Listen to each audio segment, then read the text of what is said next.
Home bakers வந்ததுக்கப்புறமா தான் நிறைய ரெசிபீஸ் எங்கேயோ தூரமாக வித்துட்டு இருந்தது, பக்கத்தில் கிடைக்காத, பெயர் தெரியாத, இப்படி நிறைய ரெசிபீஸை வந்து பக்கத்திலேயே நமக்கு கிடைக்கிற மாதிரி நம்மளோட பட்ஜெட்டுக்கு அவைலபிளாக இருக்கிற மாதிரி பார்த்து ஹோம் பேக்கர்ஸ் தான் கொண்டு வந்திருக்காங்க. அந்த வகையில் இன்றைக்கி நான் உங்கள் கூட ஷேர் பண்ணியிருக்கிற ரெசிபி பார்த்தீங்கன்னா பொமெலினோ பொறுத்த வரைக்கும் நீங்கள் ஒரு 3 நிமிஷம் ஷார்ட்ஸ்லாம் பார்த்து புரிஞ்சிக்க முடியாது. உங்களுக்கு இந்த ஃபுல் வீடியோ வேணும், ரெசிபி எல்லாம் வேணும் அப்படின்னா கேளுங்க, நான் ஃபுல் வீடியோவில் ஷேர் பண்ணுறேன். அந்த ரெசிபி வந்து உங்களுக்கு ரொம்ப ரொம்ப யூஸ்ஃபுல்லாக இருக்கும்.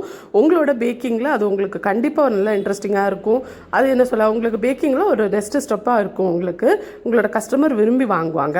ஸோ இப்போ மில்லினுக்கான பேட்டரை ரெடி பண்ணிவிட்டு அதை ஃபஸ்ட்டு வந்து ப்ரூஃபிங் விடணும். ஒரு 1.5 மணி நேரம் நல்லா ப்ரூஃபிங் விட்டுட்டு ஒரு 1.5 மணி நேரத்துக்கு அப்புறமா பார்த்திங்கன்னா மாவு வந்து நல்லா ப்ரூஃபிங் ஆகி வந்திருக்கும். அதை எடுத்து மறுபடியும் பாலாக போட்டுட்டு நமக்கு என்ன சைஸுக்கு தேவையோ அந்த சைஸுக்கு பால் போட்டுட்டு அதை மறுபடியும் ஒரு 1/2 மணி நேரம் பண்ணி அது ஒரு பட்டர் ஷீட், ஒரு காட்டன் க்ளோத்து போட்டு மூடி அதை நம்ம மறுபடியும் ஒரு 1/2 மணி நேரம் இந்த மாதிரி ப்ரூஃபிங் விட்டுட்டு ஆயிலில் டீப் ஃப்ரை பண்ணி எடுத்துக்கணும். டீப் ஃப்ரை பண்ணுறப்போ லோ ஃப்ளேமில் வச்சு டீப் ஃப்ரை பண்ணிக்கணும். ரொம்ப ஒரு பொன்னிறமாக தான் வரணும், உள்ளேயும் வேகணும் வெளியேயும் வேகணும். அதுக்கேற்ற மாதிரி பண்ணிக்கோங்க. ஆயில் சூடு அதிகமாக இருந்துச்சுன்னா உள்ளே வந்து வேகாது. சரியா, நம்ம அதுக்கேற்ற மாதிரி பார்த்து எடுத்துக்கோங்க. நான் பட்டர் ஷீட்டில் வச்சுருந்தேன், அதே பட்டர் ஷீட்டில் போட்டு 2 பக்கமும் டீப் ஃப்ரை பண்ணி எடுத்திருந்தேன்.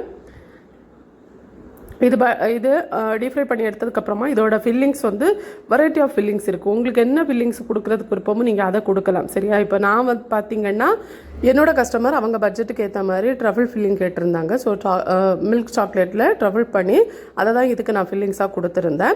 உங்களுக்கு உங்கள் கஸ்டமர் என்ன கேட்குறாங்களோ இல்லை உங்களுக்கு என்ன விருப்பமோ அதை பண்ணலாம். குழந்தைங்களுக்கும் வீட்டில் செஞ்சு கொடுக்கலாம். சிம்பிளாக செஞ்சிடலாங்க.